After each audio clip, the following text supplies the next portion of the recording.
Hey, and welcome back to the channel. So this is video number 2 in the series of how to start a new business. So the first video I did was, do I need a business plan? I'll put a card for that up top as well as a link in the description. Today's video, I'm talking about how much should you charge? And basically I'm gonna run through how I started out, what I was charging back then, and work my way up to what I'm charging now, and explain a little bit about that process and maybe how you can figure it out a little easier than I did. So this basically will work for anyone in any of the trades. I'm a carpenter, construction guy. This will work for basically anybody, depending on what you do. Might be a little bit different. So basically there's some things you need to think about before starting, and that is your overhead, right? So what does it cost for you to live? Now, if you were working at a job before, you know basically what your personal expenses already cost and what you need to survive on that. Now, you have to add a business on top of that. So the business has to make enough money to support itself as well as pay you your salary so that you can afford both things. So this gets a little tricky. After a couple of years doing it, you'll get a better idea and you'll know really where to price yourself. So starting out, what I did was I just went low. I just lowballed. And I didn't make much money. At the time, I was living with my parents. I was 27 years old, and I moved back in with my parents and started up my own business. And so I was able to start really low because my personal overhead was very low. I was living at home, and the car that I drove, I owned outright, so it's not like I had a loan or anything. So my bills were very low. That's why I was able to price myself so low. So when I first started in construction back in 2001, at the time minimum wage was $5.15, and I was making $8 an hour as a laborer. And then that got bumped up little by little as every year went on. And eventually, this is while working for people. The most I made working for somebody else, I think, was $19 an hour. And that was 2007, 2008. Actually, yeah, 2008, the market crashed, and the business that I was working for was making $19 an hour, and they folded. So I went from $19 an hour to nothing. And then I just started trying to figure stuff out, right? That's when I moved back in with my parents. I was living out in Massachusetts at the time, and my bills were low, and I started charging $15 an hour just to get whatever work I could, because we were coming out of a recession. We were still in the recession, actually, and I just needed whatever I could get. So that was a factor that played in at that point. The housing market was terrible. People were not spending money on anything. And I said, all right, I'm going to just charge $15 an hour. And I got some jobs, and it started picking up. And as they started picking up, I started increasing my business presence. So like I got a DBA, which I think I talked about in the last video. And now I have an LLC. So that all costs money. The LLC, I think, costs like $1,200, and then it's another, I forget what it is, $25 or $100 a year to resubmit every year for your LLC. And basically it was like, you know, if you've heard the term supply and demand, you know, there was not a high demand for what I was doing in 2008, 2009. 2009 was when I started my company that I'm currently in 2020. And so starting at $15 an hour, then once I started getting enough work, I bumped it up to 20. And at that point I had my DBA, so I was legit. I had a bank for the business, and I had business insurance. So those three things right there are really what you need to be a legit business, and then charge more. If you don't have business insurance, you can't be charging what somebody who has insurance charges. It's just not fair to the client. I mean, you could technically do it. It's just not right. So as I got bigger, you know, it went from, like I said, it went from a DBA to an LLC. That costs more money. I'm now covered more. It went from just having $1 million of liability insurance to having $2 million of liability insurance. So that obviously costs more. There were years where I had employees, and then you have workers' comp insurance, as well as paying the employee and paying the payroll company who handles the checks and all that kind of stuff, and their taxes and all that. So there's all these costs that start getting incurred. And as all those costs start getting incurred, you have to start charging more money to start being able to pay for all that stuff. And that's why I said, like, you know, when I started out, it was me by myself, just working, and I was able to get a grasp of how much I needed just for me to get by. And then as each other thing tacked on, I started upping my rate. So I started at $15 an hour back in 2009. And right now in 2020, I'm at $60 an hour. So there's a big difference there in 11 years that I made a huge swing. And back to this supply and demand thing, you know, as I got bigger and my name got out, like that I did this work and people wanted to hire me, my prices were good, all that stuff. I had employees, I was taking on more and more and more jobs, and we were working like crazy. And I wasn't making a ton of money, but I was working my ass off. And I realized I gotta up my rate again, you know? So it went from 15 to 20 to 25 to 30. I think actually when I had employees for the first time, I was making 25 and paying the guy 13, 12, I think. And basically workers' comp, the way that I figured it out was I had to charge double what I was paying the guy to pay for the workers' comp and the payroll and the taxes and stuff, and then make a few dollars, because if you're not making money off of something in a business, it's really not worth it. So I had figured if I'm charging 25 and I'm paying somebody 12, then, you know, I need to make at least $5 an hour above that, because that's not going into my pocket. That is, the guy breaks a tool. I gotta buy him lunch. You know, little things like, you know, we're in between jobs and we've got to go clean out the truck and he's on the clock and I got to pay him. Like, there's got to be money for that. And it's either coming out of the money that I charge for him, or it's coming out of the money out of my own pocket just to keep the business running. And before I understood all that, I was paying out of my own pocket just to keep the business running. So eventually, again, you know, as you go through a few years and you start to see the numbers and where you come out at the end of the year, you'll figure it out.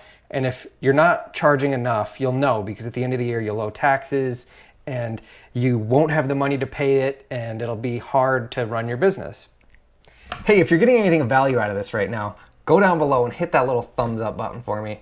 And while you're down there, subscribe to the channel if you want to get more videos like this talking about all sorts of business stuff. I also do tool reviews and how-to videos. And go down below, subscribe, like, and leave me a comment. Let me know if you like this video and what you want me to talk about next. Back to the show.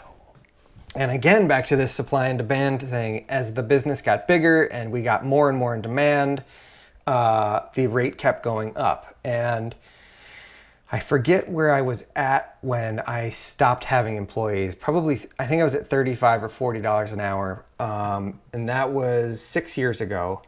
And what was happening was I had a couple guys working for me. We were doing big jobs. We're all over the place. And I got subcontractors here and subcontractors there. And my guy's here and I'm over here. And we're all working. And we're working 40 hours a week during the week. Guys will go home. I'm working nights and weekends to just make up and keep up with the workload. I just can't do it. I'm working all the time, and I burnt out. And some people can do it and they can just run like that forever, and I was not one of those guys. So I burnt out, and that was that was the end of 2014. So the beginning of 2015, the way that it just worked out, the guys that were all working for me, all their lives changed and everything kind of just like disappeared randomly. And it worked out really well for me because I was so burnt out from just working. And I took some time to reevaluate the business and figure things out. And as I said, I went from, I was $40 an hour with having employees and working all the time. And at the end of the year, I had money, but it wasn't like I was loaded or anything like that. Like I had much more higher earning potential than I realized back then. And so now that I've got up to 60, and I've been getting a lot of these people that are like, how can you charge that much money or whatever? Like, I'm not making $60 an hour. By the time I pay all the business bills and all the overhead and all the stuff, like you don't get what you charge, right? And then you got to take into account, like, if you've got any sort of special insurances, like I have disability policies I got to pay for in case I get hurt on the job. You know, there's all sorts of other things that happen. Tools still break, even if you're working by yourself. You got to replace a tool, you know? So like this money has to be there to keep the business going. Now, I will say every time that I've had a rate increase, it's been one of the most terrifying experiences, because you're realizing you're not making enough money and you can't sustain what you're doing, but you feel like you're charging a fair amount. Or the other thing happens. I feel like I'm charging just fine, or maybe even high, right? There's been times where, like this last rate increase I did, I was charging, I forget, $45 or $50 an hour, and I went up to 60 because I was so overwhelmed and so busy with work and turning down so much work. And people kept saying to me, if you have that much work and you're turning down that much work, you're not charging enough money. And I'm like, okay, I'm that in demand. All right, I'll up my rate. And so I did, and it's terrifying to think I'm gonna hit that threshold finally where people go, no, you're too expensive. But I know other guys that charge more than I do, so why do I think I'm not worth what they're charging, right? And that's another thing. It's really hard.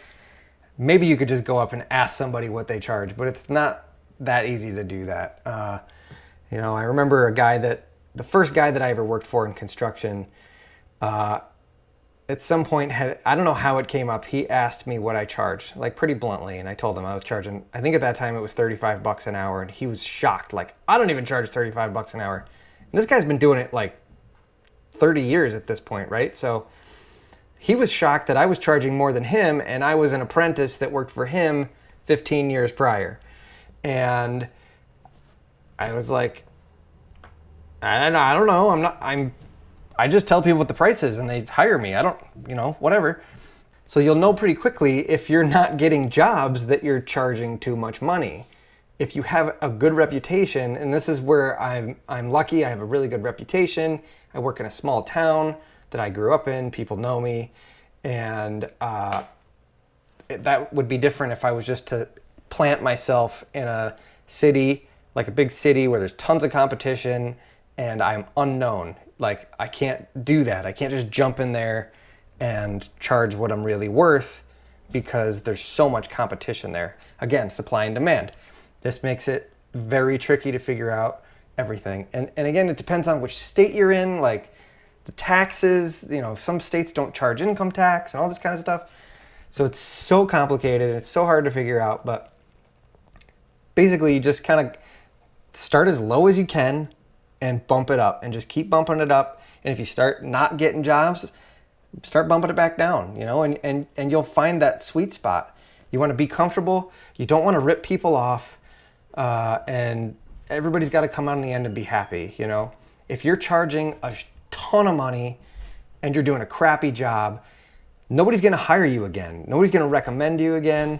If you're lucky, you know, and you just get all your jobs off advertisements and people don't do anything off recommendations, I find that hard to believe, but maybe you could be a con artist and just rip people off, and you'd also be an asshole, you know? So I don't follow that at all. I think that, like I said, start low and work your way up and do the best job you can, give people the best value you possibly can, and your reputation will grow.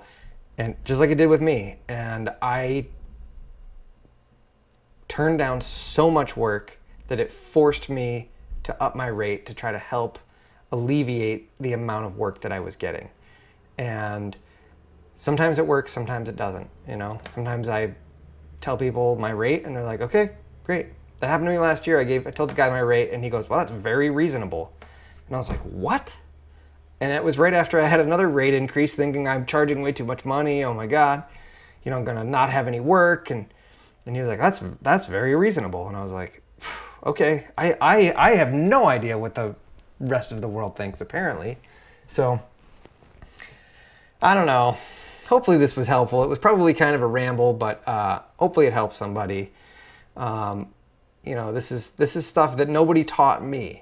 And this is exactly why I'm doing these videos. Nobody taught me how to do any of this stuff. Nobody explained this to me. Nobody told me what to charge. Nobody explained taxes to me. Nobody explained any of this stuff to me. I just was a laborer and then went out on my own. And I know a lot of construction guys do that, and they have no idea how to run a business. And I went to business school and I failed out.